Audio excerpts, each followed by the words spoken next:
Olá, amigos. Estamos iniciando mais um Papo do Bem pela Rede Luz Espírita e hoje nós contamos com a participação do Márcio Larranhaga, que é um trabalhador emérito dentro da doutrina, é um dos colaboradores do Educandário Espírita, e hoje ele vai falar conosco da contribuição que o Espiritismo traz para os tempos modernos, para um mundo melhor. Então eu quero agradecer, Márcio, a sua participação conosco e vamos conversar um pouco. O que o Espiritismo pode trazer para nós nesse momento para construir esse mundo melhor? Realmente para nós é uma alegria, né, Dr. Aguinaldo, estarmos nesta oportunidade, falarmos de algo tão importante para a humanidade que é o Espiritismo, né? É um presente que Jesus trouxe para a humanidade que cada dia que passa a gente nota a importância das suas bases, dos seus ensinamentos para a estrutura da vida social no planeta, para a nossa compreensão das coisas divinas e para entendermos a função desse planeta, a função da nossa vida. Então o Espiritismo traz para nós recursos importantíssimos para termos uma vida com mais equilíbrio e mais felicidade, né? Eu lembro do Divaldo que uma vez perguntaram para ele foi fazer uma palestra nos Estados Unidos e um dos interlocutores perguntou para ele, mas qual a proposta do Espiritismo? Ele disse assim, que nós sejamos hoje melhores do que ontem e que sejamos amanhã melhores do que hoje. Então, foi a resposta curta, lacônica, mas disse tudo, porque essa é a proposta do Espiritismo, nas suas bases, contribuir para que a gente, no entendimento, venha desenvolver com aptidão as nossas bagagens espirituais, né? É porque, às vezes, a gente vê esse mundo atual com tantos problemas, e sempre houve os problemas, e as pessoas, às vezes, perguntam, para que serve a vida aqui na Terra? Para que o ser humano vive? Ele vive aqui para adquirir bens, para ter posses, para ter títulos, para ter poder. É para isso que o ser humano serve? É para isso que é a vida?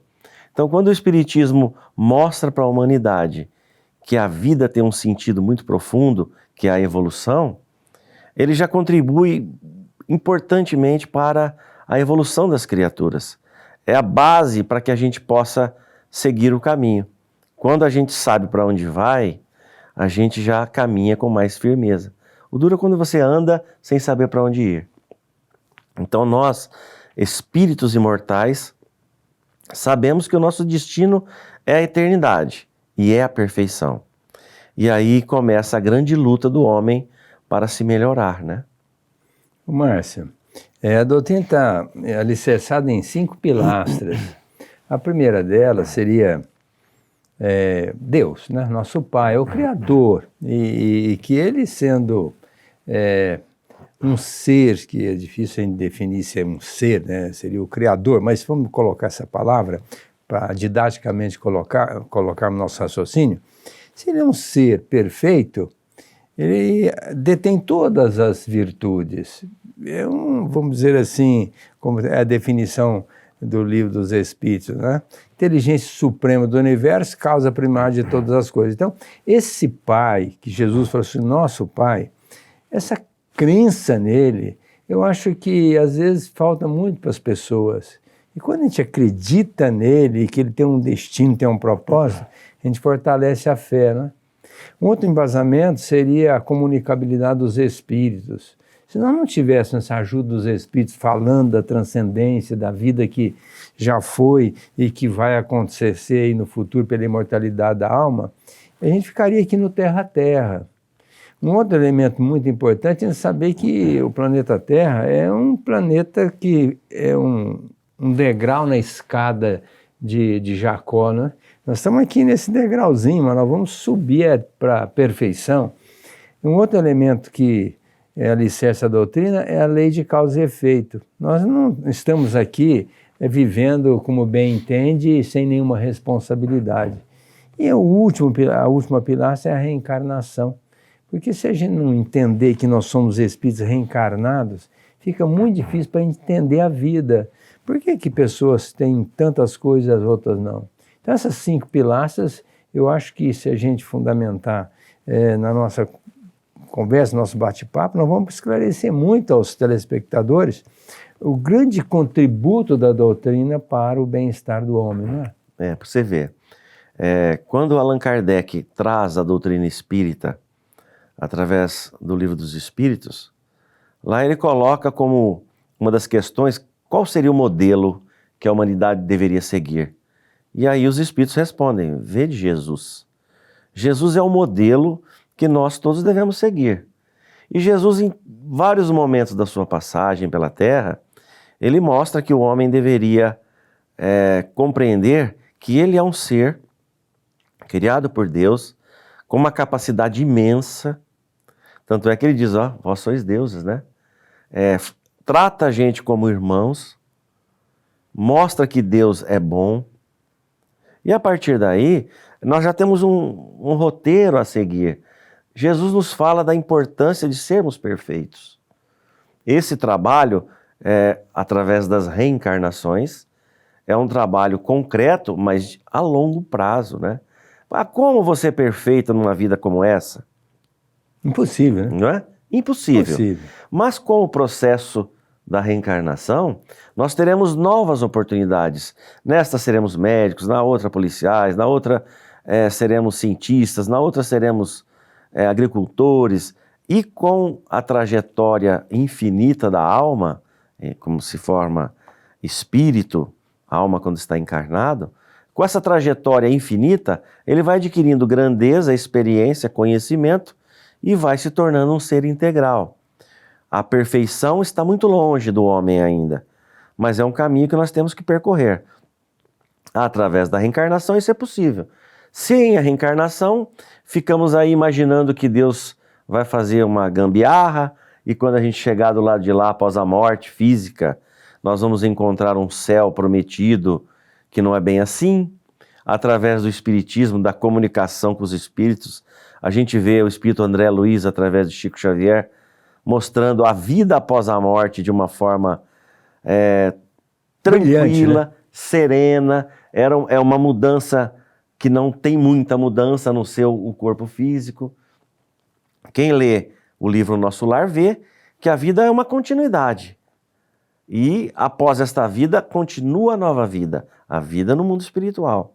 Então, são muitas bases que nos mostram que vale a pena viver, vale a pena enfrentar todos os problemas que a vida nos oferece, porque são oportunidades de progresso, não é? Aí quando a gente pensa em Deus, a inteligência suprema do universo, e quando Jesus fala com seu amor de que Deus é bom, nós começamos a entender o Criador de uma forma mais profunda. Então, se Deus é bom, tudo conspira para que os seus filhos tenham felicidade. Quem é o pai que não quer o bem dos seus filhos? Então, se Deus é bom, só coisa boa vai sobrar para nós, não é? E se ainda não temos essa construção, é por nossa própria conta, não é? Porque, bem da verdade, cada pessoa nasce na época certa, no lugar certo, com as pessoas certas, para executar o seu plano de ação. E a vida é fácil, não. E, aliás, eu vou dizer uma coisa, se a vida fosse fácil, seria uma chatice, né? Não seria nem gostoso viver, porque você vai ficar num repeteco, sempre a mesma coisa, e tem uma coisa enfadonha, vamos dizer assim, é a repetição. É gostoso quando as coisas mudam, né? Eu que sou cirurgião, cada cirurgia é diferente, pode operar 1000 vesículas, mas cada vesícula é diferente, então isso dá vamos dizer assim, uma vontade de continuar operando para enfrentar os desafios. E a gente vai vendo que a vida, cada dia tem uma mensagem, cada período você encontra um obstáculo, e é nesses obstáculos que você vai desenvolvendo suas aptidões. Então, quando Jesus disse, nesse mundo tereis aflições, é porque a aflição, ela faz parte da nossa vida, por débitos lá de trás, por ignorância que ainda nos envolve em várias frentes de trabalho, por conta das dificuldades que nós temos de relacionamento com as pessoas. Então, a vida é um desafio, e é vencendo esses desafios que nós vamos crescer. Agora, quando a pessoa não entende isso, o verdadeiro sentido da vida, que é um ato contínuo e que cada um vai construir e arquitetar seu próprio destino, a pessoa às vezes se perde na trajetória do tempo e ou para, ou vai para a rua e não quer fazer mais nada, ou deserta da vida pelo suicídio e deixa de aproveitar essa grande oportunidade que nos é dada, que é essa atual encarnação. Eu falo que essa encarnação é a melhor que nós já tivemos até hoje, né? Então nós não podemos jogar para o alto, né? Você vê, a atualidade, a gente vê conflitos, a gente vê crises de sociedades, de classes sociais, a gente vê as comoções na humanidade e a gente nota que o Espiritismo nos ajuda muito a entender essas fases. Se nós estamos numa fase de transição, uma fase crítica, é natural que haja os problemas e eles aumentem, né? Então vem a compreensão de que tudo passa por transformações e toda transformação tem crise. O planeta está a caminho de uma nova era, isso demanda muito tempo ainda, ninguém acha que vai ser agora, né? Não vai. Então tem muito tempo ainda, há muitas tendências inferiores na humanidade que precisam ser combatidas. Nós temos esse desafio de combater essas tendências em nós. Os países, os municípios, os governos têm que combater, que nem nós estamos vendo aí, uma guerra totalmente desnecessária, né, ceifando vidas por tendências inferiores de poder, de posse, de domínio. E às vezes isso acontece, às vezes fala, a Ucrânia, a Rússia, que coisa triste. Mas às vezes dentro da nossa casa a gente está lutando com o irmão por causa de uma herança. A gente está degladiando com um parente, criando ódio, inimizade por causa de bens materiais. Então nós ainda estamos nesse microcosmo, nesse macrocosmo, tentando resolver os problemas, né?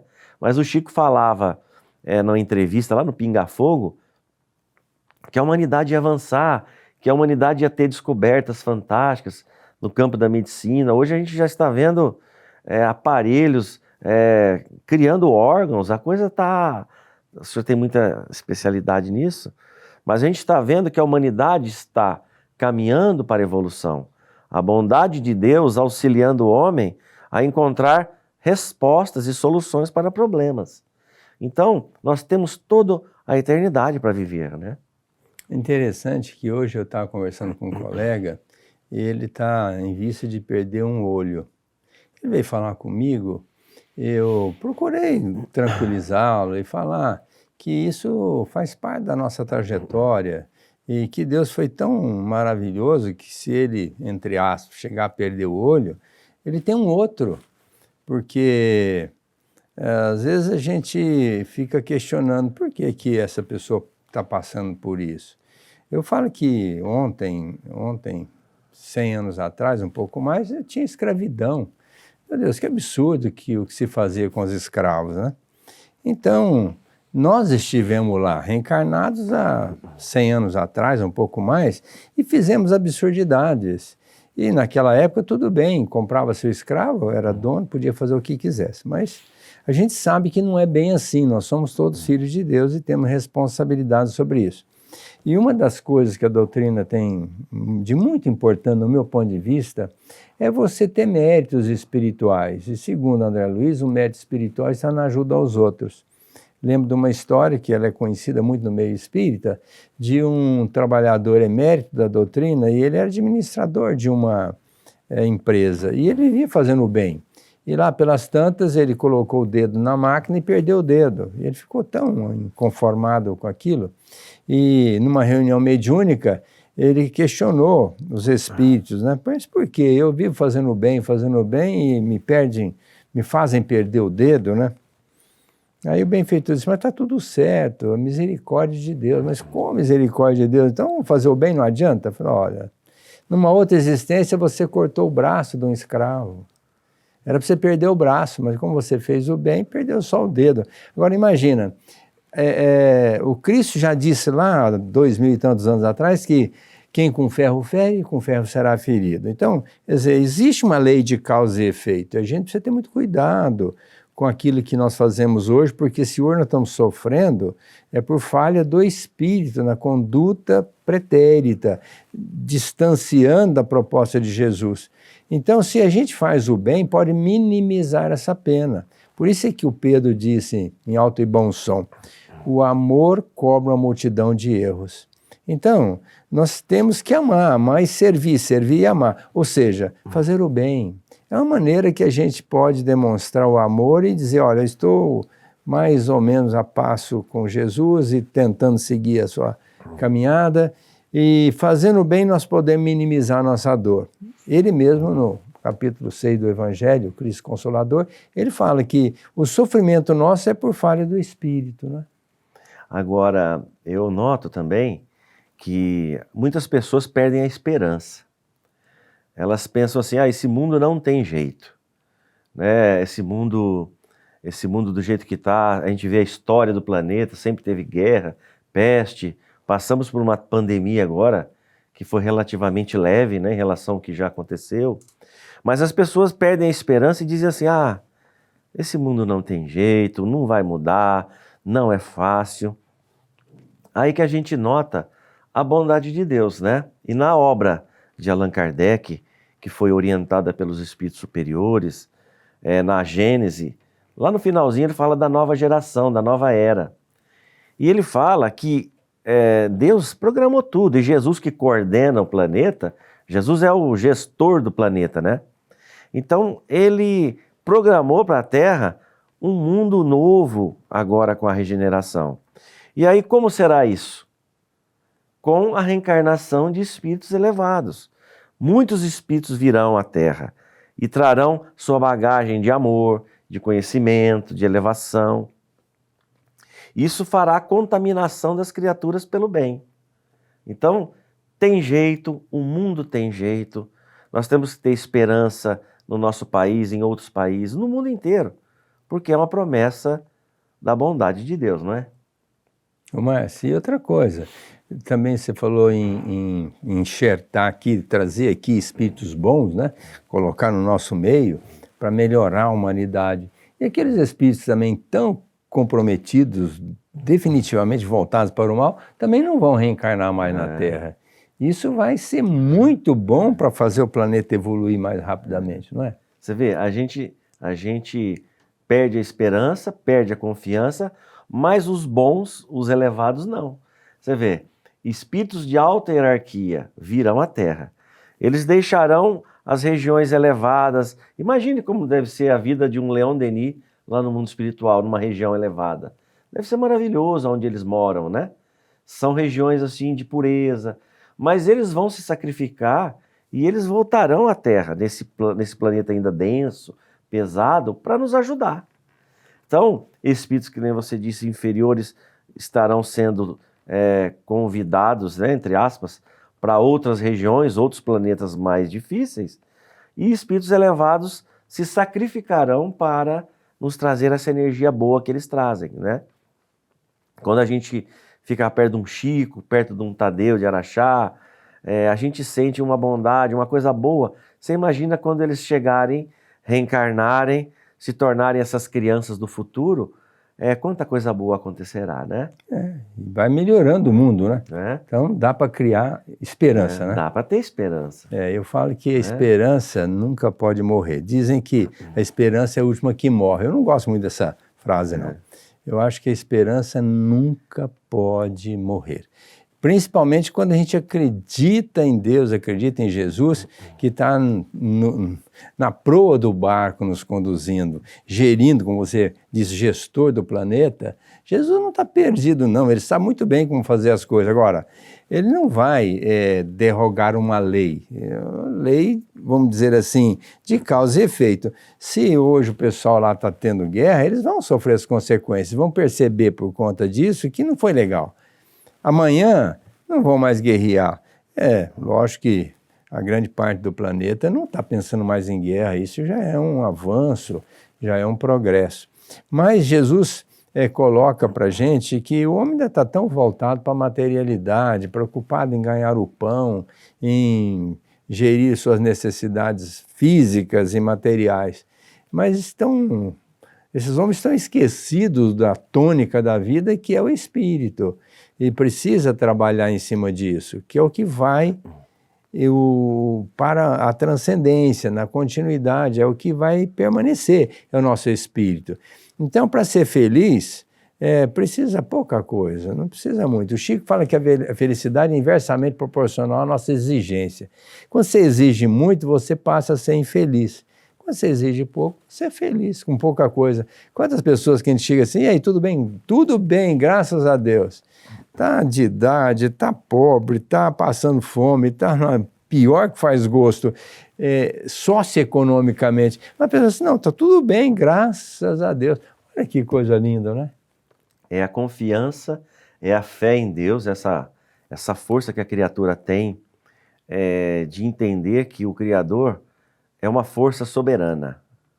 Às vezes o homem pisa na terra, ele acha que ele tem o poder, é o orgulho, né? É a vaidade, é o egoísmo. E eu lembro daquela passagem, Guinaldo, quando Jesus está diante de Pilatos. E Pilatos olha para Jesus e diz assim, você sabe que está nas minhas mãos eu te absolver ou te condenar, né? Aí Jesus olha para Pilatos e diz, você só tem esse poder porque o meu Pai te permitiu tê-lo. É uma resposta, assim, muito forte, né? Meu Deus. Não é? É para os nossos dirigentes, para os poderosos da terra. Vocês só estão nessa posição porque a lei divina permitiu que ali vocês estivessem. Então, vai chegar um dia em que quem estará no poder serão os homens nobres, os de amor, de conhecimento, como a gente vê em nosso lar, o governador de nosso lar, né?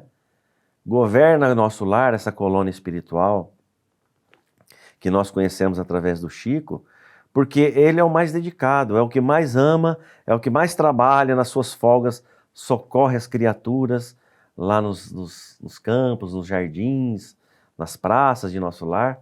Então ele só é o governador de nosso lar pela sua grande capacidade de amar, de compreender. Então, essa passagem de Jesus com Pilatos fica na nossa memória.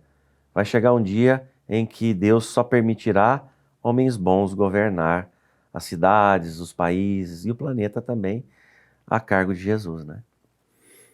Como a doutrina espírita é esclarecedora, né? Por isso que Jesus disse, se me amais, guardai os meus mandamentos, eu rogarei ao Pai e ele vos enviará um outro Consolador, que é o Espírito de verdade, que vos revelará muitas coisas que eu não vos posso revelar agora, bem como recordará muitas coisas que eu vos tenho dito. A doutrina espírita veio para trazer a verdade, para não ter desculpa. Pergunta 627 do Livro dos Espíritos. Os Espíritos disseram, Jesus pregou por parábolas e alegorias, mas nós viemos trazer a verdade. Porque a verdade ela vai ser sempre a verdade. Pode ser de noite, de dia, com sol, com chuva. A verdade é verdade. E ela está inserida na nossa consciência, que a lei de Deus está na nossa consciência. Nós sabemos o que é verdade. Só que o Kardec perguntou, mas se Jesus já veio trazer essa lei de amor, por que os Espíritos vieram? E aí vai uma nova resposta, para relembrar a lei divina, porque ela está esquecida pelos homens. Então o grande papel do Espiritismo está relembrando, não é trazendo uma novidade. Jesus já trouxe a lei de amor, é amar a Deus e o próximo como a nós mesmos. Acabou, ponto pacífico. Mas os Espíritos vieram explicar, olha, mas às vezes você está um pouco equivocado, valoriza mais sua vida, está tudo certo, tem uma justiça de Deus, Deus é misericórdia e amor. Isso que você está pensando que é incongruência não é, porque tem um passado que justifica isso, mas tem um futuro que a gente pode construir. Daí a definição de felicidade, né? Materialmente é nós estarmos satisfeitos com o que nós temos já em mãos. Não significa que a gente não possa trabalhar por melhorar. Moralmente, é ter a consciência tranquila e a fé no futuro. Então, o que a doutrina preconiza? Primeiro, a gente ter a consciência de estar trabalhando para fazer a nossa reforma íntima, a nossa melhoria interior. E, em segundo lugar, a gente ter a fé no futuro. A vida não para com a morte física, a vida segue. Vamos voltar aqui tantas vezes quantas necessárias forem para nós construirmos o nosso espírito. Agora, vida segue, é um ato contínuo e cada um vai arquitetando o seu próprio caminho. Se vai ser de pedregulho ou vai ser de pétalas de rosa, depende de cada um, não é? Você vê, aí Jesus manda um recado através do Espiritismo para todas as religiões. O que ele fala? Fora da caridade não há salvação. Olha que recado que Jesus manda para todas as religiões, porque não há como fugirmos desta assertiva do Espiritismo. Fora da caridade não há salvação. Porque qualquer que seja a religião, o culto ou a denominação da criatura, se ela fugir da caridade, ela está sendo como uma semente que não vai dar fruto. Por que adianta a gente ter um conhecimento profundo, como dizia o apóstolo Paulo, né? Se não tiver amor, não tiver caridade? Então esse é um recado de Jesus através do Espiritismo para todos nós e para todas as religiões. Sem caridade, nós não vamos conseguir dar passos certos e firmes em direção ao futuro. A caridade, ela nos reergue das quedas, ela nos faz fortalecer o interior e faz com que a gente entenda que, mesmo imperfeitos, nós podemos ser úteis. E esse é o caminho da evolução. Mas que bom que nós podemos continuar conversando aqui o dia inteiro e assunto não falta, né? Não. Mas a doutrina é pródiga, é um repositório de sabedoria. Quanto mais a gente estuda, aliás, vou sugerir, leia o Livro dos Espíritos, eu pergunto 886, sobre a caridade, porque às vezes a gente tem a ideia de que caridade é só botar a mão no bolso e dar para os pobres, não é não. Então leiam essa pergunta do Livro dos Espíritos, vocês vão ver a definição de caridade, que é a fonte da nossa libertação. Eu quero te agradecer muito, sua participação, muito legal, e convidá-lo depois para voltar aqui para a gente continuar esse papo com outros assuntos dentro da doutrina espírita. Ao mesmo tempo, desejando a todos que estão nos assistindo muita paz, muita harmonia, muita luz, muita saúde e crendo sempre em Jesus e em Deus, nosso Pai, nosso irmão maior.